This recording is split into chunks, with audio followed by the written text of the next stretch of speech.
എങ്ങനെയുണ്ട് ശിവൻ ജോലിയെല്ലാം? തുടങ്ങിയിട്ടല്ലേ ഉള്ളൂ. കൊള്ളാം. പിന്നൊരു കാര്യം, ഇന്ന് രാത്രി സിമന്റ് വരും. അതൊന്ന് ഇറക്കി വെപ്പിച്ചിട്ട് വേണം ശിവൻ പോകാൻ. വിരോധമൊന്നുമില്ലല്ലോ? എന്ത് വിരോധം? ഏറ്റെടുത്ത ജോലി ആത്മാർത്ഥമായി ചെയ്യുന്നവനാണ് ഞാൻ. അതെന്തായാലും ശരി.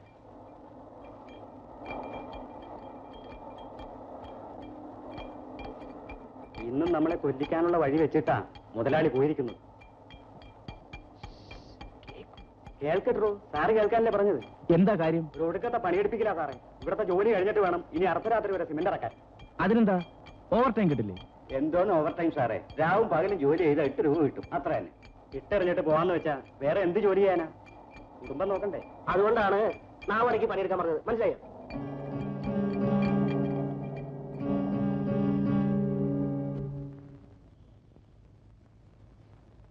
അമ്മേ, മോനെന്താ അത്ര താമസിച്ചത്?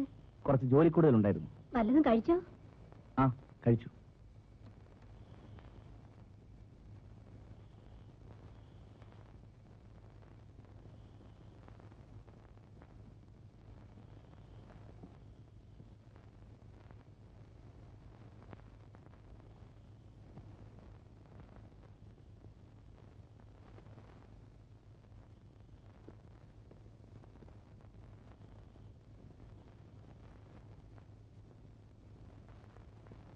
എനിക്കറിയാം മോനൊന്നും കഴിച്ചിട്ടുണ്ടാവില്ലെന്ന്. അമ്മേ, സന്ധ്യ കഴിഞ്ഞാൽ ഇവിടുത്തെ കടകളൊക്കെ അടയ്ക്കും. പിന്നെ നീ ആഹാരം കഴിച്ചെന്ന് പറഞ്ഞാൽ ആരാ വിശ്വസിക്കുക? അമ്മേ, ഞാൻ ഒന്നും പറയണ്ട. അത്താഴപ്പട്ടിണി കിടന്നുകൂടാ. ഇത് കഴിക്കേ. ഒരു പിടി ചോറേ ഉള്ളൂ. അത് ഞാൻ വെള്ളം ഒഴിച്ചു പോയി. സാരമില്ലതേ, ഇത്തിരി ഉപ്പിലിട്ടതുകൊണ്ട്. മോന് ഇതൊന്നും ഇഷ്ടമുണ്ടാവില്ലായിരിക്കും. ഇഷ്ടമില്ലെങ്കിൽ എനിക്ക് പോടാ അവിടുന്ന്. പാൽപ്പായസം കൂട്ടി കഴിച്ചെങ്കിലേ അവൻ ഇറങ്ങും. ഞാൻ പാൽപ്പായസം വേണമെന്ന് പറഞ്ഞില്ലല്ലോ. സാമ്പാർ ഇഷ്ടമില്ലെന്നല്ലേ ഞാൻ പറഞ്ഞുള്ളൂ. എന്നാല് എന്റെ മോനെ ഉപ്പിലിട്ടത് കൂട്ടി കഴിച്ചോളൂ. അമ്മയുടെ മോനല്ലേ? കഴിച്ചു. കഴിക്കും മോനെ. മോനിങ്ങനെ കടകളിൽ നിന്നും തിന്നും തിന്നാതെയും കഴിഞ്ഞ ജോലി ചെയ്യാൻ പറ്റുമോ? പിന്നെ ഞാനെന്ത് ചെയ്യാനാ? ഇവിടെ വെച്ച് കഴിക്കാമെന്ന് വെച്ചാൽ അത് ശരിയാവില്ല. കുഞ്ഞിന് ഇഷ്ടമാണെങ്കിൽ ഞാൻ ആഹാരം തരാം. പക്ഷേ 4 കൂട്ടം ചേർത്ത് വെക്കാൻ. അയ്യോ, എനിക്ക് വേണ്ടി പ്രത്യേകിച്ച് ഒന്നും കരുതണ്ട. അമ്മ കഴിക്കുന്നത് മതി എനിക്കും. പക്ഷേ കാലത്ത് നേരത്തും വന്ന് കഴിക്കണം. അപ്പൊ വരട്ടെ. കാഞ്ഞു വെച്ചു പോടോ. നിങ്ങൾ കുറെ നാളായല്ല വിരുന്ന് വരണ പോലെ ചായയും കുടിച്ച് കയ്യും വീശിക്കൊണ്ട് പോയാല് ഈ ചായപ്പൊടി പഞ്ചാര അവിടെ നിന്നുണ്ടാക്കും. അതിന് നിങ്ങൾ എത്ര ബഹളം വെക്കണെന്തിനാ? ഈ പരസഹായം തങ്കപ്പൻ നേരും നെറിവുള്ളവനാ. തരാന്ന് പറഞ്ഞാൽ തരും. എന്നാ കായ് വെച്ചു പോ. എന്റെ പറ്റത്രേ. പേരെന്താണ്? പരസഹായം തങ്കപ്പൻ. തൊരപ്പം ഭാസ്കരൻ, വാടക വാസു, മജീന്ദ്രൻ, പരസഹായം തങ്കപ്പൻ. 3 രൂപ 25 പൈസ. ഇത്രേ ഉള്ളൂ. ഇന്ന് വൈകിട്ട് 5 മണിക്ക് മുമ്പായി 5 രൂപ മമ്മൂക്കാരുടെ കയ്യിൽ ഞാൻ കൊണ്ട് തരും. അപ്പൊ 1.25 രൂപ മമ്മൂക്ക എനിക്ക് ഇങ്ങോട്ട് തരണം. കാശായിട്ട് വേണ്ട, ഞാൻ ചായ കുടിച്ച് തീർത്തോളാം. നിങ്ങൾ കണക്ക് പഠിപ്പിക്കാണ്. പഴയ ആൾക്കാരല്ലേ ജമാലുട്ടി, കണക്കൊന്നും വലിയ പിടിയുണ്ടാവില്ല. അപ്പൊ 1.25 രൂപ എനിക്ക് ഇങ്ങോട്ടാ തരേണ്ടത് അല്ലേ മമ്മൂക്ക?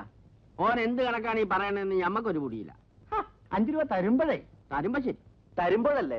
തന്നില്ലല്ലോ. ഇല്ല, പണം തന്നിട്ട് പോയാ മതി. ഇവിടെ എനിക്ക് ഇരിക്കാമല്ലോ. അതിനെന്താ പ്രയാസം? ജമാലുട്ടി, കടുപ്പത്തിലൊരു ചായ. ഇപ്പോൾ അത് പോരാഞ്ഞിട്ടോ? എനിക്കല്ലെന്ന്, സാറിന്. ഇന്ന് മുതൽ ഞങ്ങൾ രണ്ടുപേരെയും പറ്റൊന്നാ. വരി സാറേ വരി. ജമാലേ, സാറിന് കടുപ്പത്തിൽ ചായ എടുക്ക്. പിന്നെ എന്തൊക്കെയുണ്ട് വിശേഷം? എനിക്ക് പ്രത്യേകിച്ച് ഒന്നുമില്ല മമ്മൂക്ക, ഇങ്ങനെ പോകുന്നു.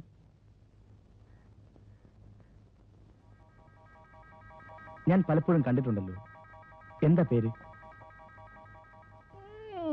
അവൻ പറയും, അവൻ കുറെ പറയോന്ന്. അവനും ഉണ്ടാൻ പറ്റൂല, നാവില്ല. അവൻ കിളിപാടും പോലെ വർത്തമാനം പറഞ്ഞിരുന്നതാ. അമ്മ അവന്റെ നാക്കറുത്ത് കളഞ്ഞു. നാവറക്കുകയോ? ഏതമ്മ? തങ്കവരുടെ അച്ഛൻ പറഞ്ഞതാ. ഒരു ദിവസം അർദ്ധരാത്രി ആരും കാണാതെ ഇവൻ അമ്പലക്കുളത്തിൽ മീൻ പിടിക്കാൻ ഇറങ്ങി. ഭഗവതി പള്ളിനീരാട്ടിനിറങ്ങിയ സമയവും ദേവീന്റെ വിടണു. തൃശൂലം കൊണ്ട് ദേ നാക്ക് പിടിച്ച് നാക്കിന്റെ താഴെ ഇറങ്ങും. കേട്ടിട്ട് വിശ്വസിക്കാൻ കഴിയുന്നില്ല. നിങ്ങൾ ഇനി വിശ്വസിക്കാതിരുന്നിട്ട് കാര്യമില്ല. ഇതും ഇതിനപ്പുറവും വിശ്വസിക്കുന്നവരായി ഈ നാട്ടുകാര്. ദേവി മഹാമായേ. നീ ഇവിടെ വന്നിരിക്കുകയാണോ? മുതലാളി നിന്നെ അവിടെ കാത്തിരിക്കുന്നു. ഞാൻ ഇരുന്നതല്ലോ, എന്നെ ഇരുത്തിയതല്ലേ. എന്നാ ചെല്ലേ.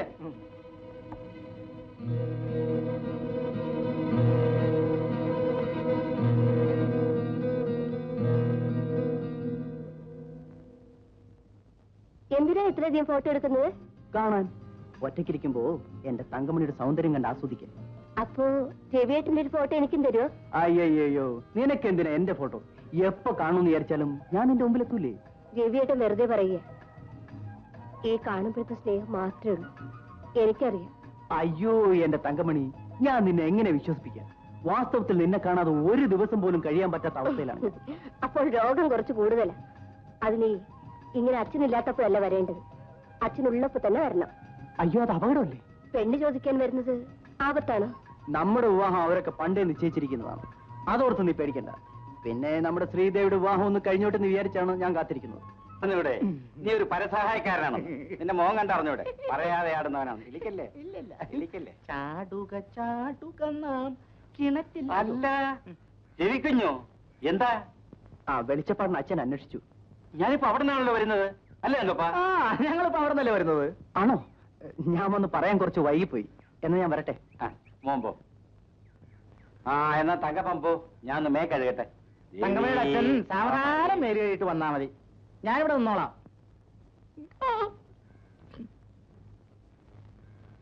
തങ്കു, ഈ തങ്കപ്പേരന്റെ വിളി കേൾക്കാൻ എന്റെ തങ്കമണി നിനക്ക് നാവില്ലേ?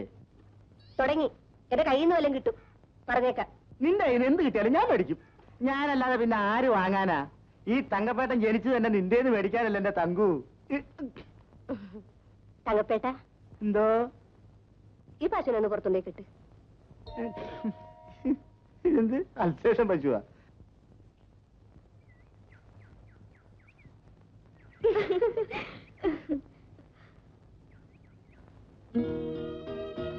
ഞാൻ പോയി താക്കോലെടുത്തിട്ട് വരട്ടെ. അപ്പോ പൊതുജന സമ്പർക്കം എല്ലാം ഉണ്ടല്ലേ? ഞാൻ കെട്ടിലമ്മയൊന്നും അല്ലല്ലോ അന്തപുരത്തിൽ തന്നെ താമസിക്കാൻ. ഇവിടെയല്ലേ താമസിക്കുന്നത്? എവിടെയെങ്കിലും ഒക്കെ കഴിഞ്ഞു കൂടണമല്ലോ.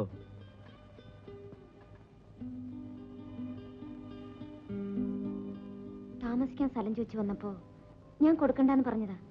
പക്ഷെ നല്ല മനുഷ്യനാ. നീ ശരിക്കും പരിചയപ്പെട്ടോ? മര്യാദക്കാരനാണെന്ന് മനസ്സിലാക്കാൻ വലിയ പരിചയമൊന്നും വേണ്ട. പൂച്ചയെ പോലെ ഇരിക്കുന്നേ ഉള്ളൂ. ആള് ഭയങ്കരനാ. ഓഹോ, അപ്പോൾ എന്നേക്കാൾ കൂടുതൽ അറിയാമല്ലേ? ചിപ്പൊടി. ശ്രീദേവി ഇവിടെ നിൽക്കുകയാണോ? അകത്തേക്ക് വാ മോളെ. അമ്മേ, ശ്രീദേവിക്ക് ശിവൻ ചേട്ടനെ നമ്മളെക്കാൾ കൂടുതൽ അറിയാവുന്നാ തോന്നുന്നേ. അമ്മേ, ഇവള് വെറുതെ പറയുന്നതാ. നല്ലവനാ. ഇക്കാലത്ത് ഇങ്ങനൊരു കുട്ടിയെ കാണാൻ പ്രയാസ. എന്താ ജമാലെ, ഇന്ന് കട തുറന്നില്ലേ? തുറന്നു. പതിവ് പോലെ ബാപ്പ നമ്മളെ പുറത്താക്കുകയും ചെയ്തു. അതെന്തിനാ? ബാപ്പയ്ക്ക് കാരണം വല്ലതും വേണോ? ഞാൻ ചിലപ്പോ എനിക്ക് തോന്നിയൊക്കെ പറയും. ബാപ്പയുടെ നോട്ടത്തിൽ കൊട്ടാരത്തിൽ മുതലാളിയാ പടച്ചാൻ. അയാളെ പെരുപ്പിച്ചു പറയും എനിക്ക് പിടിക്കില്ല. മുതലാളിയെ കൊണ്ട് എന്തെങ്കിലും പ്രയോജനം കാണും. ഇല്ലെങ്കിൽ വെറുതെ ആരും ഒരാളെ ദൈവമായിട്ട് കണക്കാക്കില്ലല്ലോ. പ്രയോജനം. കമ്പനിയിലെ കാര്യങ്ങള് നിങ്ങൾ ദിവസം കാണുന്നതല്ലേ. തൊഴിലാളികളെ ഞെക്കി പിടിക്കുന്നവൻ അയാള്. ശരിയാണ് ജമാലെ, എനിക്കും അത് തോന്നിയിട്ടുണ്ട്. പക്ഷെ ജമാലിനെ പോലെ പരസ്യമായി പൊട്ടിത്തെറിച്ചിട്ട് കാര്യമില്ല. ആർക്കും നേരിട്ട് എതിർക്കാൻ കഴിയാത്തവണ്ണം അയാൾ ഈ നാട്ടുകാരുടെ മേൽ സ്വാധീനം ചെലുത്തിയിട്ടുണ്ട്. ജമാൽ ഇപ്പൊ കടയിലേക്ക് ചെല്ല്. വെറുതെ വാപ്പയുമായിട്ട് വഴക്കുണ്ടാക്കരുത്. വഴക്കൊക്കെ കുറച്ചു നേരത്തൊക്കെ ഉള്ളൂ. അത് കഴിഞ്ഞാൽ ബാപ്പ ഓരോരുത്തരെയായി അയക്കും എന്നെ വിളിക്കാൻ. അവസാനം ബാപ്പ തന്നെ വന്നെന്നും വരും. ദിവസത്തിൽ ഒരു നേരമെങ്കിലും വഴക്കിട്ട് പോകുന്നില്ലെങ്കിൽ എനിക്കും ബാപ്പയ്ക്ക് സമാധാനം ഉണ്ടായില്ല. അതാണ് രക്തബന്ധം, അച്ഛനും മകനും തമ്മിലുള്ള ബന്ധം.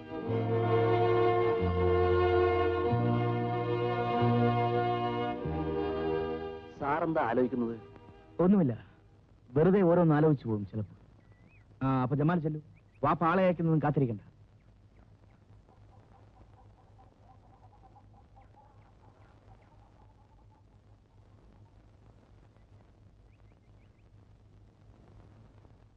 ഈ വാസുവിന്റെ നാക്ക് മുറിച്ചത് ഭഗവതിയാണെന്ന് വിശ്വസിക്കാൻ പ്രയാസമാണ്.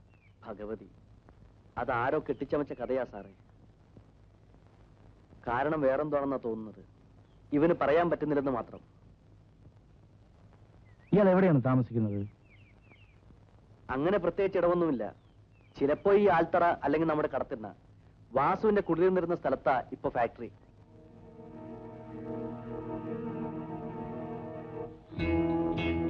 ഞാൻ കുടി വേണമെന്നോ അത് പറയാൻ നിങ്ങളാരാ?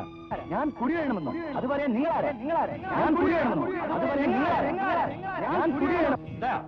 മുതലാളിക്ക് ഇവിടെ കമ്പനി പണിയാനാ. കമ്പനി പണിയാൻ എന്റെ വീട്ടിലിരിക്കുന്ന സ്ഥലമേ കിട്ടിയുള്ളൂ. പറയുന്നതനുസരിക്കുന്നതാണ് നിനക്ക് നല്ലത്. മുതലാളിയാണ് പറയുന്നത്. മുതലാളി അടിച്ചു തളിക്കാരൻ പരമായിരിക്കുമ്പോൾ തൊട്ടേ ഇയാളെ എനിക്കറിയാവുന്നതാണല്ലോ. വെളിച്ചപ്പാടേ,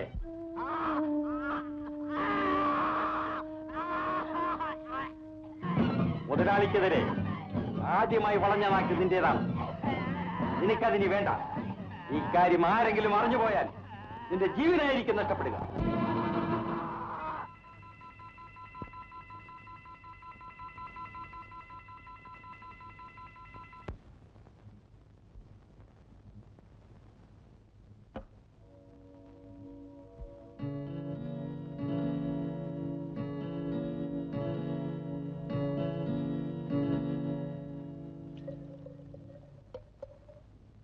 പോട്ടെ.